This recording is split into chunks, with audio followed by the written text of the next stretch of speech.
شاہ فیصل مسجد اسلام آباد کی پہچان اور دنیا کی منفرد ترین مسجد۔ کبھی سوچا ہے اسے خیمے کی شکل میں کیوں بنایا گیا؟ اور وہ کون سے عظیم سعودی بادشاہ تھے جنہوں نے اس کی تعمیر کے لیے مالی مدد دی؟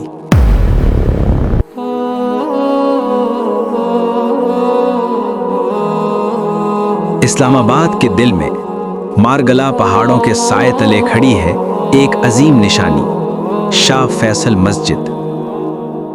دنیا کی وہ مسجد جس نے روایتی انداز بدل دیا، نہ گنبد نہ پیچیدہ دیواریں، بلکہ ایک سادہ مگر شاندار خیمہ نما ڈیزائن۔